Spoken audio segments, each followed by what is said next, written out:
আল্লাহ রাব্বুল আলামিন এই মাসের মধ্যে একটি রাত্রি নির্ধারণ করেছেন, যেই রাত্রিকে লাইলাতুল মুবারাকা বলা হয়। লাইলাতুল মুবারাকা, এই লাইলাতুল মুবারাকার মধ্যে আল্লাহ রাব্বুল আলামিন প্রথম আসমানে আসেন। আল্লাহ রাব্বুল আলামিন প্রথম আসমানে এসে তার বান্দাদেরকে বলতে থাকে, ন বান্দারা, তোমরা কে আসো গুনাহগার, আসো আমি আল্লাহ তাআলার কাছে মাফ চাও, আমি তোমাদের গুনাহ মাফ করে দিব। কে আসো, কার ক্ষমার দরকার, আসে ক্ষমা চাও, আমি আল্লাহ ক্ষমা করে দেব। আল্লাহ রাব্বুল আলামিন ওই রাত্রিতে বান্দাদেরকে ডাক দিয়ে বলেন, ও বান্দারা, ও বান্দা, আসো, কার রিজিকের দরকার আমি আল্লাহ তাআলার কাছে চাও, আমি আল্লাহ রাব্বুল আলামিন তোমার রিজিক দিয়ে দেব। সুবহানাল্লাহ। হযরত রাসূল করিম সাল্লাল্লাহু আলাইহি ওয়াসাল্লাম ইরশাদ ফরমায়েছেন, এই রাত্রিতে আল্লাহ রাব্বুল আলামিন সন্ধ্যা রাত্রি থেকে শুরু করে সুবহে সাদেক পর্যন্ত তার আদরের বান্দাদেরকে এইভাবে ডাকতে থাকেন এবং গুনাহ মাফের আরজু করতে বলতে থাকেন, সুবহানাল্লাহ। আমরা চেষ্টা করব বেশি বেশি করে নিজের জীবনের গুনাহ খাতা মাফ করে নেব ইনশাআল্লাহ। এটা নেকের মাস। আল্লাহর হাবিব সাল্লাল্লাহু আলাইহি ওয়াসাল্লাম ফরমায়াছেন, শাবান শাহরি, শাবান এইটা রসুলের মাস। কার মাস? রাসূলের মাস। শাবান মাস, রমজান মাস হলো আল্লাহর মাস। আল্লাহ রাব্বুল আলামিন 12 মাস নির্ধারণ করেন, একটা বছর নিয়ন্ত্রণ হিসাবের মধ্যে রেখে দিয়েছেন। এই বছরের মধ্যে আল্লাহ রাব্বুল আলামিন 4টি মাসকে সবচাইতে বরকতময় মাস করে দিয়েছেন। এই 4টি মাসের মধ্য থেকে রমজান ব্যতীত গোটা 11 মাসের মধ্যে সবচাইতে দামি মাস হলো শাবান মাস। সুবহানাল্লাহ। আল্লাহর হাবিব সাল্লাল্লাহু আলাইহি সাল্লাম বলেন, এই শাবান মাসের দাম কেমন জানো? বলে, সমস্ত নবীদের মধ্য থেকে যেই রকম নাকি আমি রসুলের দাম, ওই রকম সমস্ত মাসের মধ্য থেকে শাবান মাসের দাম। সুবহানাল্লাহ। শাবান এত দামি মাস, শাবান এত দামি মাস।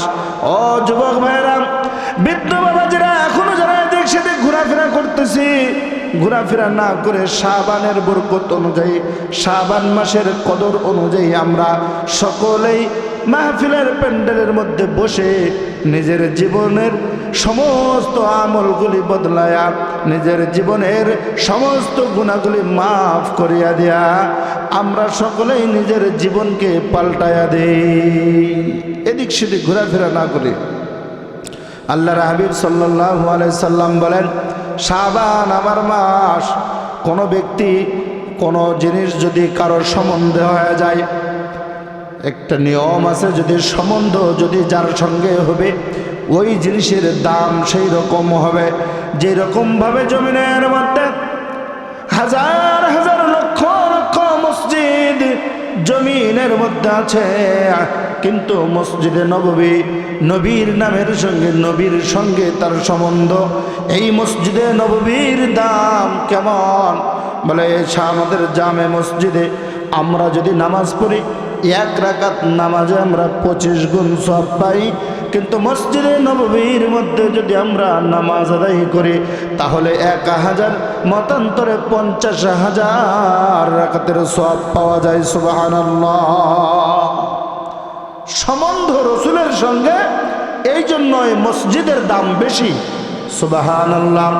হযরতে যায়েদ ইবনে হারেসা রাদিয়াল্লাহু তাআলা আনহু আল্লাহর হাবিবের গোলাম ছিলেন, রসুলের সঙ্গে তার সম্বন্ধ ছিল, এই জন্যই তার দাম জমিনের রাজা বাদশাদের চাইতেও বেশি। সুবহানাল্লাহ।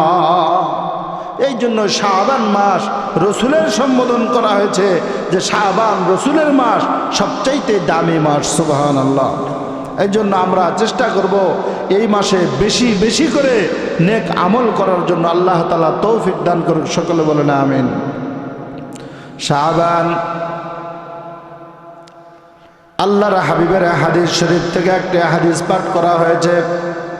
আল্লাহর হাবিব সাল্লাল্লাহু আলাইহি ওয়াসাল্লাম ইরশাদ ফরমায়েছেন, ইগতানিম খামসান ক্বাবলা খামসিন, শাবাবাকা ক্বাবলা হারামিকা, ওয়া সিহহাতুকা ক্বাবলা সুকুমিকা, ওয়া গিনাকা ক্বাবলা ফাকরিকা, ওয়া ফারাগুকা ক্বাবলা শুগুলিকা, ওয়া হায়াতাকা ক্বাবলা মাউতিক, আও কামা ক্বালা আলাইহিস সালাতু ওয়াস সালাম। আল্লাহর হাবিব বলেন, শাবাবাকা ক্বাবলা হারামিক। ও যুবক ভাইরা, নিজের যৌবনকে কাজে লাগাও বৃদ্ধ হওয়ার আগে। আল্লাহর হাবিব সাল্লাল্লাহু আলাইহি ওয়াসাল্লাম বলেন, যৌবনকে কাজে লাগাও নিজের যৌবন ফুরানোর আগে। যখন তোমার যৌবন থেকে যায়, যৌবন এসে যায়, তখন তোমার মনের মধ্যে গুনাহের চাহিদা বেড়ে যায়, তখন তোমার মনের মধ্যে দুনিয়ার রং তামাশা লেগে যায়, তখন তোমার শরীরের মধ্যে শক্তি আর জোশ বেড়ে যায়। ও যুবক ভাইরা, এই জমিনের মধ্যে আল্লাহর এই যৌবন বেশিক্ষণ থাকবে না, এইটা বেশি দিন থাকার নয়। এই যৌবনকালে যদি আল্লাহর বান্দা যদি আল্লাহ রাব্বুল আলামিনের নিকটে আল্লাহর ইবাদত বندگی করে, তাহলে আল্লাহ রাব্বুল আলামিনের দরবারে এই যৌবনকালের ইবাদত বেশি গ্রহণযোগ্য। সুবহানাল্লাহ। বৃদ্ধকাল যখন হয়ে যাবে, তখন তো উঠতে পারবেন না, বসতে পারবেন না।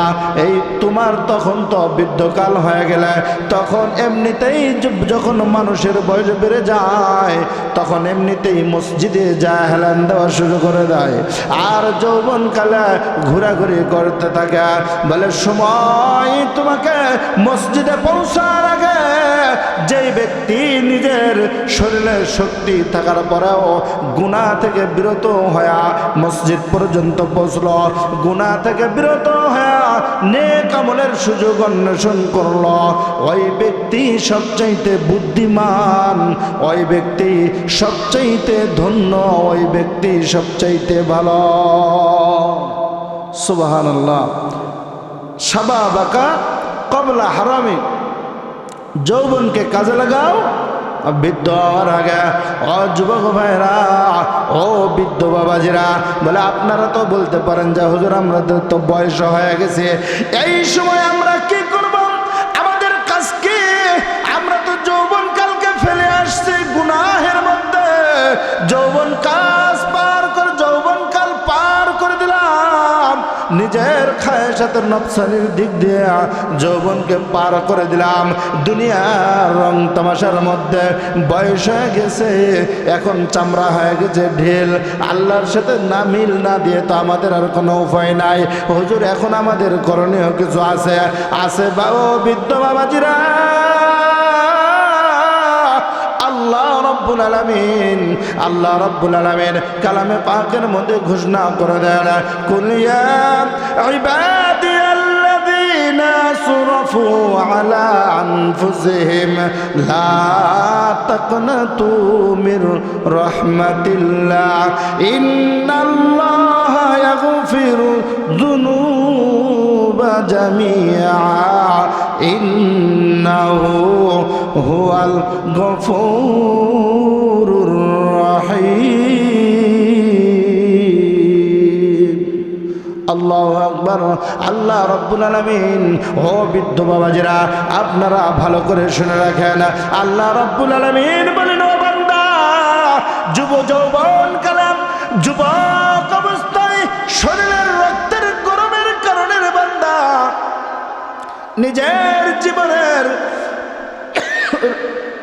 শরীরের রক্তের গরমের কারণে নফসের উপরে জুলুম করে যাও, নিজের নফসের উপরে জুলুম করেছ রে বান্দা। ও বান্দা, তোমার টেনশনের কোনো কারণ নাই।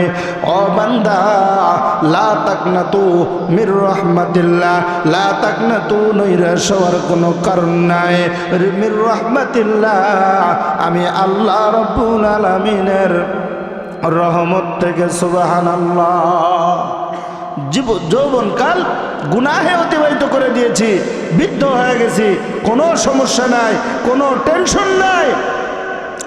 আল্লাহ রাব্বুল আলামিন বলেন, ও বৃদ্ধ বাবাজিরা, আপনাদের কোনো টেনশন নাই। বৃদ্ধ যখন হয়ে গেছেন, শরীরে যখন শক্তি নাই, আর ঠিক মতন উঠা বসা রুকু সিজদা করতে পারেন না, কোরআন তেলাওয়াত কিছুই শিখতে পারেন না। ও বৃদ্ধ বাবাজিরা, ভালো করে শুনে রাখো, আপনাদের এখন করণীয় একটাই। আল্লাহ রাব্বুল আলামিন বলেন, বান্দা, তোমার জীবনের যত গুনাহ করেছ, তুমি সমস্ত গুনাহ থেকে তওবা করে ফেলো। কি করে ফেলো? তওবা। আল্লাহ রাব্বুল আলামিন বলেন, বান্দা, যদি তুমি তওবা করো, আমি আল্লাহ রাব্বুল আলামিন তোমার জীবনের সমস্ত গুনাহ খাতা মাফ করে দিব। তওবার মাধ্যমে সব গুনাহ মাফ হয়ে যাবে, কোনো টেনশনের কারণ নাই। যুবক পার, যৌবনকাল পার হয়ে গেছে, সমস্যা কি? এখন বৃদ্ধকালে তওবা করেন। কি করেন? তওবা করেন। আল্লাহর হাবিব সাল্লাল্লাহু আলাইহি ওয়াসাল্লাম বলেন, বনি ইসরাইলের মধ্যে থেকে এক ব্যক্তি, বনি ইসরাইলের জনৈক ব্যক্তি, সে সারা জীবনভর অন্যায়, অত্যাচার, জুলুমের মধ্যে ছিল। সে সবসময় মানুষের উপর জুলুম করত, সবসময় অন্যায় পথে চলত। ওই জনৈক ব্যক্তি অন্যায় করতে করতে নিজের জীবনের বেশিরভাগ সময় অতিবাহিত করে ফেলেছে। সে এমনকি অন্যায় করতে করতে সে 99 জন মানুষ পর্যন্ত খুন করে ফেলছে। অন্যায়ের শেষ পর্যায়ে পৌঁছে গেছে, অন্যায়ের শেষ পর্যায়ে পৌঁছে গেছেন।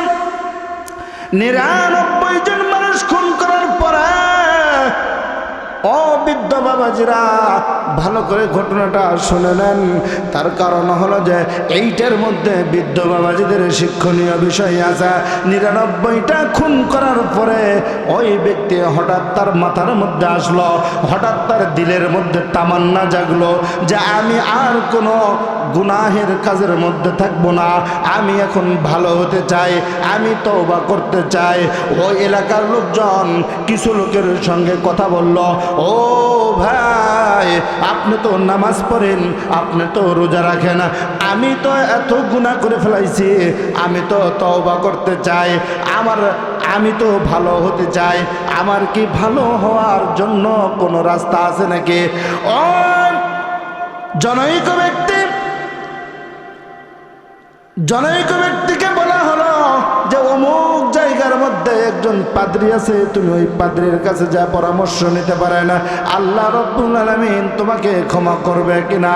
জনৈক ব্যক্তি তখন চলে গেলেন বহুদূর সেই পাদ্রীর নিকটে। পাদ্রীর কাছে যখন বললেন যে তার জীবনের সমস্ত গুনাহের বৃত্তান্ত যখন সে বললেন, বলার পর ওই পাদ্রী বলতেছিল যে তোমার যত পাপ হয়ে গেছে, তুমি যেই রকম জুলুমের শেষ পর্যায়ে পৌঁছে গেছো, এই অবস্থায় তোমার পক্ষে কোনো তওবা গ্রহণ হবে না, তুমি ভালো হতে পারবা না। ওই ব্যক্তি, জনৈক বনি ইসরায়েলের ব্যক্তি, সে সঙ্গে সঙ্গে ওই পাদ্রীকেও খুন করে ফেলাইছে। নাউজুবিল্লাহ। সে তাকেও খুন করেছে, তাকেও খুন করে ফেলল। তারপর তার দিলের তামান্না শেষ হয় নাই, তার আশা আকাঙ্ক্ষা শেষ না, সে ভালো হতে চায়। তারপর আবার সে লোকদের সঙ্গে আলোচনা করে, আমি কোথায় গেলে আমার এই খবর, আমার এই ফয়সালা পাবো যে আমার তওবা কবুল হবে কিনা, আমার তওবা কবুল হবে কিনা, আমি কোথায় গেলে পাবো। তারপর এলাকাবাসী তাকে একজন আলেমকে দেখা দিলেন যে অমুক জায়গার মধ্যে একজন আলেম আছে, ওই আলেমের নিকটে যায় আপনি খোঁজ খবর নিতে পারেন। জনৈক ব্যক্তি আলেমের নিকটে গেল। আলেম আলেম সাহেবের নিকটে যাওয়ার পর জনৈক ব্যক্তি বলতেছিলেন, হুজুর আমার জীবনে আমি এত পাপ করছি। সে তার পাপের বর্ণনা দিল। বর্ণনা দেওয়ার পরে ওই বনি ইসরায়েলের জনৈক ব্যক্তি বলতেছিল যে হুজুর আমার তওবা হবে কি, আল্লাহ তাআলা আমাকে মাফ করবে কি? ওই হুজুর বলতেছিল, আলেম ব্যক্তি বলতেছিল, হ্যাঁ মাফ করবে না কেন, অবশ্যই আপনাকেও ক্ষমা করা হবে, অবশ্যই ক্ষমা করা হবে। অমুক জায়গার মধ্যে কিছু লোক আল্লাহ তাআলার ইবাদত করতেছিল, আপনি সেইখানে যান, যাওয়ার পর সেইখানে আপনি আল্লাহ তাআলার ইবাদতে লিপ্ত হন, তওবা করে আল্লাহ তাআলা আপনার তওবা কবুল করে নেবেন। সুবহানাল্লাহ। ও বৃদ্ধ বাবাজিরা, যৌবনকাল আপনি সারে আসছেন গুনাহের মধ্যে, কোনো সমস্যা নাই, আপনি তওবা করেন, আল্লাহ রাব্বুল ইজ্জত আপনার যৌবনকালের গুনাহকে কি করে দিবেন? মাফ করে দিবেন। ওই জনৈক ব্যক্তি সে চলতে ওই যেই জায়গার মধ্যে বান্দারা আল্লাহর ইবাদত করতেছিল ওই জায়গার মধ্যে রওনা দিলেন। রওনা দিয়ে শুরু করে দিয়েছেন। প্রতিমধ্যেই আল্লাহ রাব্বুল আলামিনের হুকুম হয়েছে। ওই জনৈক বনি ইসরায়েলের ব্যক্তি আল্লাহ রাব্বুল আলামিনের হুকুমে আল্লাহর ডাকার সাড়া দিয়ে চলে গেছে। যাইতেছিলেন, আল্লাহ তাআলার বান্দারা ইবাদত করতেছে, তাদের সঙ্গে ইবাদত করবে, তওবা কবুল করে নেবে। পথিমধ্যেই সে ইন্তেকাল করছে। কি করছেন? ইন্তেকাল করছেন। ইন্তেকাল করার পরে আল্লাহ রাব্বুল আলামিনের রহমতের ফেরেশতা যেরকম আছে, গজবের ফেরেশতাও ওরকম আছে। আছে কিনা? রহমতের ফেরেশতাও আছে, গজবের ফেরেশতাও আছে, আযাবের ফেরেশতাও আছে। আযাবের ফেরেশতা এবং রহমতের ফেরেশতা, দুই ফেরেশতা এসে এখন ওই ব্যক্তিকে কে নেবে? রহমতের ফেরেশতা বলে সে আমার দল, আমি তাকে নিয়ে যাব। ওই আযাবের ফেরেশতা বলে না, সে সারা জীবন গুনাহ করছে, আমি তার রূহকে নিয়ে যাব। এমত অবস্থায় আল্লাহ রাব্বুল আলামিন সালিশের জন্য তৃতীয় আরেকজন ফেরেশতাকে পাঠায় দিয়েছেন। আল্লাহ রাব্বুল আলামিন পাঠায় দিয়া বলতেছেন, ফেরেশতারা ওই তৃতীয় ফেরেশতা সালিশ হিসাবে বিচারক হিসাবে এসে বলতেছেন, এই বান্দা যেহেতু তওবার নিয়তে বাহির হয়েছে, এই বান্দা এখন যেই জায়গার মধ্যে ছিল আর যেই জায়গার মধ্যে যাবে, এই উভয় জায়গা মেপে দেখা হবে। এই বান্দা যদি তওবা করার নিয়তে রওনা দেওয়ার কারণে যেখানে যাবে ওই জায়গাটা যদি কাছে হয়, তাহলে সে রহমতের ফেরেশতারা নিয়ে যাবে। আর যদি ওই যেই জায়গার মধ্যে ছিল ওই জায়গা যদি তার নিকটে হয়, তাহলে আযাবের ফেরেশতা তাকে নিয়ে যাবে। এখন জায়গা মাপামাপি শুরু। আল্লাহর ফেরেশতারা জায়গা মাপতেছিলেন। যদিও সে রওনা দেওয়ার পর তার যেই জায়গার থেকে রওনা দিচ্ছে ওই জায়গাটাই নিকটবর্তী ছিল, তারপরেও আল্লাহ রাব্বুল আলামিন কুদরতি দ্বারা জমিনকে হুকুম করেছেন, হে জমিন তুমি ছোট হয়ে যাও। মুসলিম শরীফের হাদিসের ঘটনা এটা। আমরা হেলা খেলা না, সকলে মন দিয়ে শুনি।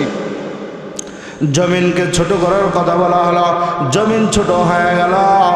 জমিন ছোট হয়ে গেল, মেপে দেখে গেল যেখানে যাবে ওইটাই কাছে, আর ওইটাই দূরে, ওইটাই নিকটবর্তী, আর যেখান থেকে রওনা দিছে ওইটা দূরে।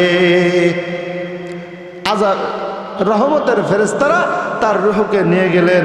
আল্লাহ রাব্বুল ইজ্জত সারা জীবনের গুনাহ আল্লাহ তাআলা শুধু খালেসভাবে তওবার নিয়ত করে রওনা দিয়েছে, সারা জীবনের গুনাহ মাফ করে দিয়েছে।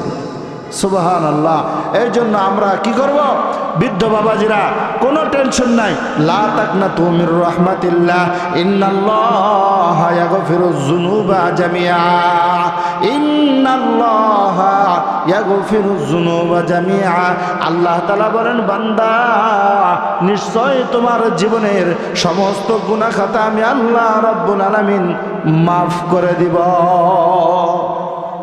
শাবাবাকা ক্বাবলা হারামিক ওয়া সিহাতুকা ক্বাবলা সুকুমিক আল্লাহ রাব্বুল আলামিনের হাবিব বলেন, ও উম্মতরা তোমরা সুস্থতাকে কাজে লাগাও।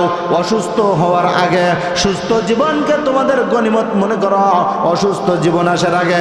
তার কারণ যখন তুমি অসুস্থ হয়ে যাবে তখন তুমি উঠতে পারবে না, বসতে পারবে না, চলতে পারবে না, কিন্তু মনের মধ্যে তোমার অনেক কিছু জেগে উঠবে।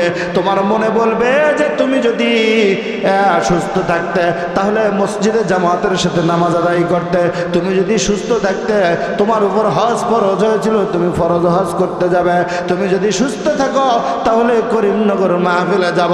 বলে আমি যদি সুস্থ থাকতাম আমি এই নেক কাজটা করতাম, আমি যদি সুস্থ থাকতাম আমি রমজান মাসে রোজা রাখতাম। ও মুসলমান যুবক ভাইরা, বৃদ্ধ বাবাজেরা, ভালো করে শুনে রাখেন, এই অসুস্থ হওয়ার পরে এই রকম মনের মধ্যে নেক কাজ জাগরণ করার আগে সুস্থ অবস্থায় নিজের জীবনকে কাজে লাগাও। আল্লাহ রাসূল সাল্লাল্লাহু আলাইহি সাল্লাম আজ থেকে 1500 বছর পূর্বে বলে গিয়েছেন, কোনো বান্দা যদি সুস্থ অবস্থায় যদি নেক আমল করে, সুস্থ অবস্থায় যদি মুকিম এবং সুস্থ অবস্থায় যদি নফল ইবাদত করে, জিকির আজগার করে, তাসবিহ তাহলিল পাঠ করে, আর অসুস্থ হওয়ার পরে যে ওই ব্যক্তি যদি ওই জিকির আজগার করতে না পারে, নফল ইবাদত করতে না পারে, তাসবিহ তাহলিল যদি আদায় করতে না পারে, আল্লাহ রাব্বুল আলামিন ওই অসুস্থ জামানাতেও তার ওই পূর্ণ জিকির আজগার নফল ইবাদত জিকিরের সওয়াব আল্লাহ তাআলা দান করে দিবেন। এই জন্যই সুস্থতাকে কাজে লাগাতে হবে অসুস্থ হওয়ার আগে। সুস্থ অবস্থায় আমরা যেরকম ইবাদত বندگی করব, আল্লাহ রাব্বুল ইজ্জত অসুস্থ অবস্থাতেও আমাদেরকে ওই রকম ইবাদত বندگির সওয়াব দান করবেন। সুবহানাল্লাহ। যদিও অসুস্থ হওয়ার কারণে কি না করি, আমরা পরিপূর্ণ ইবাদত করতে না পারি। ওয়াগিনাকা ক্বাবলা ফাকরিক, 3 নম্বর হাদিসের মধ্যে আসছে যে তোমরা নিজের ধনাট্যকে, নিজের অর্থ সম্পদকে কাজে লাগাও গরিব হওয়ার আগে। কি হওয়ার আগে? গরিব হওয়ার আগে অর্থ কাজে লাগাও। ও যুবক ভাইরা, ও বৃদ্ধ বাবাজিরা, নিজের অর্থ সম্পদ কাজে লাগাও নিজের অর্থ শেষ হওয়ার আগে। অনেকেই বলে হুজুর আমার কাছে তো সামান্য কিছু টাকা, আমার তো বেশি টাকা পয়সা নাই, আমি তো এখনো কোটি টাকার মালিক হইতে পারি নাই। ও যুবক ভাই, ও বৃদ্ধ বাবাজি, আপনার কাছে যতটুকু আছে আল্লাহ রাব্বুল আলামিন আপনাকে যতটুকু দিয়েছেন ওইটুকুর মধ্যে থেকে আপনি আল্লাহ রাস্তায় ব্যয় করা শুরু করে দেন। তার কারণ আজকে আপনার কাছে যতটুকু আছে আগামীকাল ততটুকু নাও থাকতে পারে, ঠিক কিনা? আজকে যতটুকু আছে আগামীকাল ততটুকু নাও থাকতে পারে। আল্লাহ রাব্বুল আলামিন বলেন, ওয়া মিম্মা রাযাকনাহুম ইনফিকুন।